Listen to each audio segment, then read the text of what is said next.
Bonjour à tous et bienvenue dans cette nouvelle vidéo où aujourd'hui je vais vous partager entre autres ce que j'ai réalisé le mois précédent, donc le mois de mai 2020, pour vous montrer un petit peu ce que je fais hors vidéo.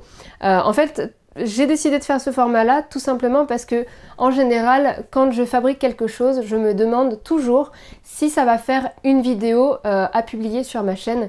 Et souvent, si la réponse est non, eh bien je prends même pas la peine de le faire parce que je considère que ce sera dommage de ne pas en parler. Du coup, j'ai décidé de lancer un petit format plutôt cool chaque mois où je vais vous parler un petit peu de toutes ces choses que j'ai fait le mois précédent, mais pas que. Je vais vous donner aussi des chaînes que je regarde, donc des chaînes YouTube à découvrir, ou alors des photos de vos réalisations ici dans cette vidéo par exemple. Donc je vais faire une petite compilation de tout ce que vous m'avez partagé.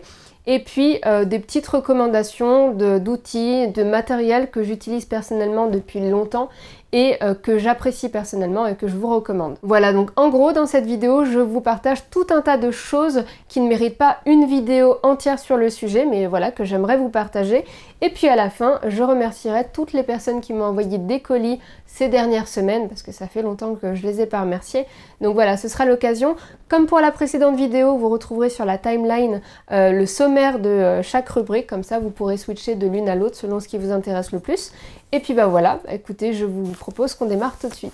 Alors la première réalisation que je vais vous montrer, c'est un support de téléphone, d'ailleurs je m'en sers actuellement. Il s'agit donc d'un support aux formes d'un post-it, d'un bloc de post-it. Je l'ai donc modélisé sous Fusion 360 et imprimé avec ma CRX de Creality. Voilà, simple mais plutôt efficace. Il suffit de poser son téléphone par-dessus comme ça et ça marche très très bien. Pour ça, j'ai utilisé du filament bleu pâle. Alors j'avais pas de jaune pâle, je pense que ça aurait été un petit peu mieux, mais le bleu pâle fonctionne très très bien. Ma seconde réalisation fait référence à la vidéo que je vous avais déjà montrée sur la chaîne. C'est cette bougie 2.0, tout coulé dans de la résine, donc tous les circuits imprimés, la batterie, les LED sont coulés dans la résine et je trouve que l'effet est super joli. Je m'en servais dans la chambre avant de dormir, voilà, comme espèce de lumière d'appoint, mais le scintillement de la LED m'énervait et du coup j'avais envie de m'en refaire une autre. Du coup, alors j'ai dit une autre, j'en ai fait 3 autres. Pourquoi? La seconde version c'est celle-ci, elle marche très bien. Elle marche très bien, si je vous assure, elle marche très bien. En fait c'est la bille à l'intérieur qui se coince de temps en temps, c'est très rare mais bon ça arrive. J'ai changé les LED à l'intérieur, elles sont plus blanches. Malheureusement mauvaise idée, le blanc en pleine nuit ça éclaire beaucoup trop et du coup ça me convenait pas encore totalement bien. Du coup j'en ai fait une autre, très bien à première vue. Il faut l'incliner de ce côté-là pour que ça fonctionne. Ah non, ce côté-là pour que ça fonctionne. Je vous ai dit que ça marchait très bien, alors arrêtez. Malheureusement, j'ai pas vérifié avant de couler la résine et la recharge sans fil ne se fait pas. J'ai du mal souder quelque chose. Ça m'apprendra à ne pas vérifier, à avoir trop confiance en mes soudures avant de couler de la résine. Du coup, raté. J'ai dû refaire cette dernière version qui me convient et que j'utilise depuis plusieurs jours. Et voilà, qui est un petit peu différent de la première version, mais que je trouve beaucoup plus jolie et plus pratique puisque le rechargement se fait du côté où la LED s'éteint, contrairement à la première version. Donc voilà, je l'ai améliorée.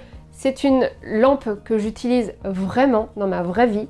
Là encore, je vous mets le lien dans la description de la vidéo si vous avez envie de la refaire. Alors une autre réalisation ce mois-ci, c'est ceci. Alors, qu'est-ce que c'est que ça?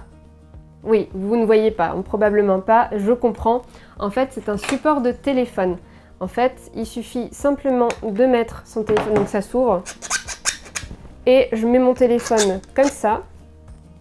Ensuite, j'ouvre l'appareil photo. Je le mets en bouche. Et je peux filmer ce que je fais avec mes mains et vous voyez exactement ce que je vois. Sauf que vous voyez ce que je vois, mais vous n'entendez plus du tout. Donc c'est vraiment un cadreur, puisque j'ai que 2 mains et des fois c'est très compliqué de filmer ce que je fais et de faire ce que je fais.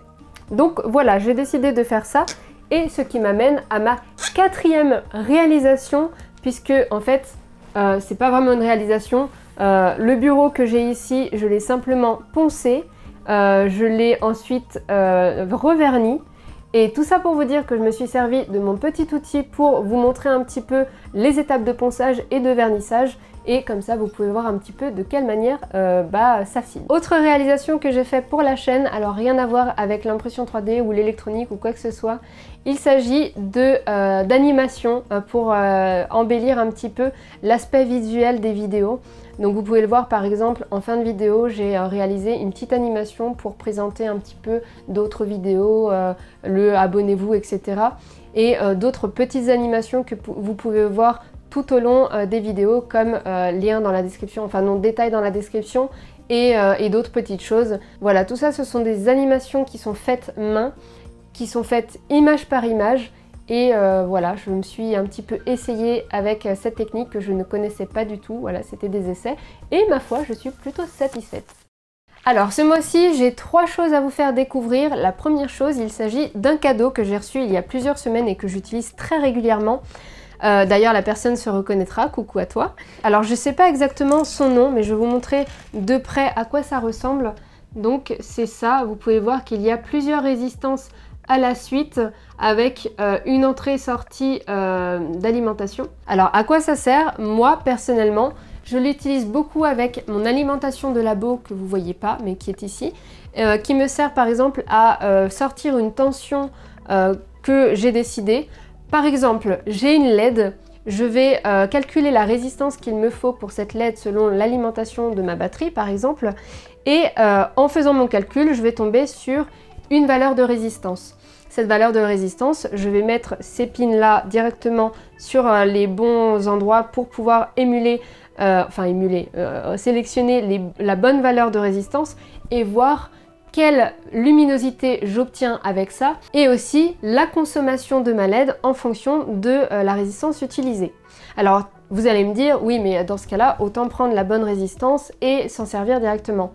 Oui, on peut faire ça, mais c'est quand même beaucoup plus simple d'avoir toutes les résistances sur un même tableau et de simplement mettre des petits cavaliers pour les sélectionner et tester plusieurs résistances. Par exemple, quand je vois qu'il n'y a pas une grande différence d'intensité de lumière entre 2 résistances, je vais choisir la résistance la plus forte de manière à ce que ma batterie dure le plus longtemps. Donc ça me permet comme ça de tester plein de valeurs et de choisir réellement en fonction de la luminosité et la consommation comme ça.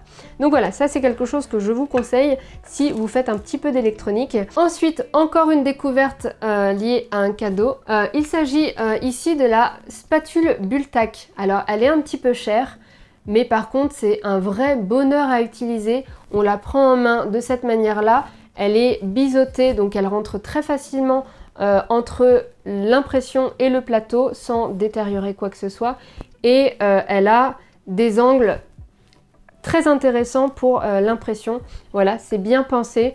Et voilà, vraiment, si c'est une spatule, si vous avez un peu d'argent et que vous cherchez une spatule, ne la cherchez plus et prenez celle-ci, vraiment. Et la dernière chose dont je voudrais vous parler, c'est directement sur le téléphone. C'est une application qui s'appelle Electrodroid. Alors il faut savoir qu'il y a une version gratuite limitée, mais avec un accès très important au contenu. Et puis si vous voyez que ça vous plaît, bah voilà, vous pouvez débloquer le truc en achetant, ça coûte je crois 5 € ou quelque chose comme ça.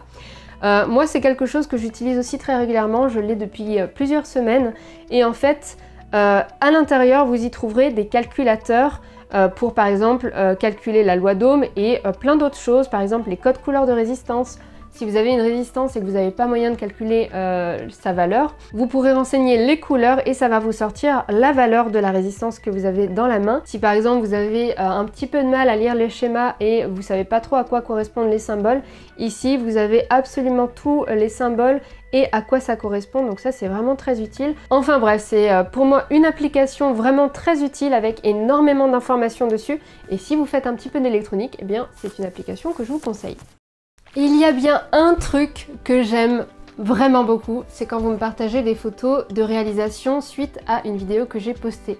Et du coup, je vais vous les partager parce que je trouve ça super de voir que les vidéos vous servent vraiment à quelque chose et que vous les refaites chez vous à la maison. Du coup j'en profite, n'hésitez surtout pas à m'envoyer des photos, je préfère sur Twitter, c'est quand même beaucoup plus simple. En plus souvent je retweete un petit peu les photos que vous m'envoyez pour alors, voilà, les partager un peu. J'en profite également pour vous rappeler qu'il y a actuellement un concours pour gagner des clés de 1 an à l'antivirus E7, je vous en avais parlé dans la dernière vidéo, donc n'hésitez pas à aller la revoir si vous ne l'avez pas vue. J'attends donc des réalisations sur la tenségrité pour y participer. Tout est dans la description de cette vidéo, voilà, n'hésitez pas à regarder.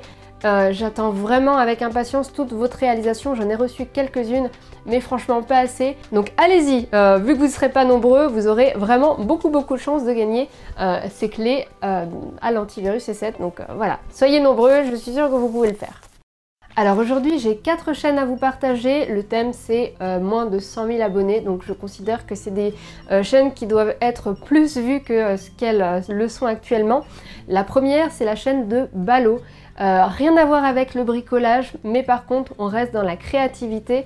Il va parler de montage sous Photoshop, d'illustration, de logos. D'ailleurs il a une petite rubrique que j'aime beaucoup, c'est quand il revisite des logos existants, donc les gens lui envoient des logos, il donne son avis et il propose une alternative. D'ailleurs Balo, si tu passes par là, n'hésite pas à me dire ce que tu penses de mon logo. La deuxième chaîne que je vous conseille, c'est la chaîne de Shadi. Alors là par contre on revient dans le bricolage, en tout genre d'ailleurs, il y a du DIY, il y a de la rénovation, il y a de la fabrication. C'est une chaîne très polyvalente et en plus il explique vraiment bien, donc voilà, n'hésitez pas à checker ça.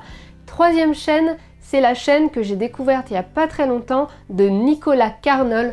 C'est une chaîne qui est spécialisée dans le stop motion, pardon. Qu'est-ce que c'est le stop motion? C'est le fait de prendre une photo de chaque animation, donc image par image pour constituer une animation finale. Donc lui, il va faire des animations en stop motion très élaborées. Il prend un temps de ouf pour les faire et en plus il va expliquer tout son procédé. Voilà, j'adore. Il ne fait pas beaucoup de vidéos et c'est dommage, mais franchement, je les ai toutes regardées. Donc n'hésitez pas aussi à aller regarder. Et la quatrième chaîne, c'est la chaîne de Julien Favreau. Alors c'est une chaîne qui va plutôt traiter tout ce qui est photo, vidéo. Il fait des vlogs, il fait des voyages, il fait des expériences comme intégrer une équipe de pompiers, enfin genre de truc où il va expliquer un petit peu tout le truc en mode vlog. Il va donner des conseils aussi. Donc voilà, pour moi qui suis vidéaste et franchement je maîtrise pas très bien le sujet, j'ai pu récupérer pas mal de conseils sur sa chaîne et ça m'a pas mal aidé. Évidemment, comme à chaque fois, je vous mets tout ça en description de la vidéo, donc n'hésitez pas à checker. Et d'ailleurs, j'en profite pour vous parler de la rubrique du mois prochain qui sera les chaînes de mes abonnés. Donc si vous êtes abonné et que vous avez une chaîne YouTube, n'hésitez pas à m'envoyer vos chaînes, j'en sélectionnerai quelques-unes et je les publierai pour les partager dans le mois prochain. Vous pouvez l'envoyer à heliox.lelabo@gmail.com. Au mois de mai, ça a été la fermeture de Covid 3D. L'initiative qui avait été lancée pour pouvoir fournir des visières gratuitement. Vous avez été plus de 10 000 makers à les fabriquer, ces visières. Et donc, un grand merci à vous tous d'avoir contribué à l'initiative. Merci pour toute cette générosité. Franchement, je ne m'attendais pas à ça en lançant cette initiative. Donc vraiment, merci beaucoup. Au mois de mai, il y a eu une interview avec 01net. Je vous invite à aller la voir si vous avez envie d'en savoir plus sur Heliox et le labo. N'hésitez pas, je vous mets le lien dans la description. Il y a eu également un podcast avec Corben. Là aussi, je vous mets le lien dans la description. N'hésitez pas à aller l'écouter.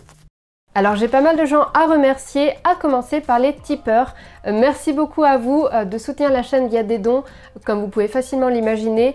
Sur une chaîne de DIY, on a besoin de matériel et ce matériel-là, je le finance de ma poche. Donc évidemment, les dons m'aident énormément à me procurer ce matériel et à vous fournir du contenu. Donc merci beaucoup à vous. Et puis je vais avoir des gens à remercier pour les colis que j'ai reçus. Vous voyez un petit peu là récemment ce que j'ai reçu. À commencer par Jean-Marc, je ne le présente plus, il m'envoie tellement de choses, c'est dingue. J'ai reçu des boutons, donc ce sont des switches. J'ai reçu alors une ponceuse manuelle, je pense que c'est lui qui l'a fait, je reconnais sa patte créative. Et ici on a donc de quoi mettre des pads qui sont ici, voilà. Donc il m'a envoyé 2 fois ça et il suffit simplement de les scratcher directement dessus et de poncer. C'est super pratique, d'autant plus que j'ai acheté récemment des ponceuses que vous avez vues en début de vidéo. Donc ce sera très complémentaire, merci beaucoup pour ça. Ensuite, j'ai reçu tout un lot avec des tailles différentes d'embouts comme ici. C'est un embout comme ça pour les connaisseurs. Je connais pas exactement le nom. Hop, donc ça c'est cool. J'ai la machine qui va avec. Donc merci beaucoup pour ça.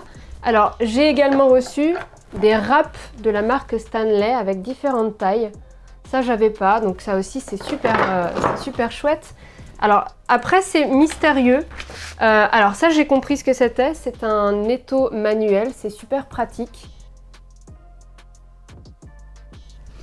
Et ensuite, j'ai un étau que j'ai jamais vu avant, qui ressemble à ça, où on y met du bois à l'intérieur, comme ça. Alors, je sais pas de quel côté il faut le mettre. Ouais, peut-être comme ça.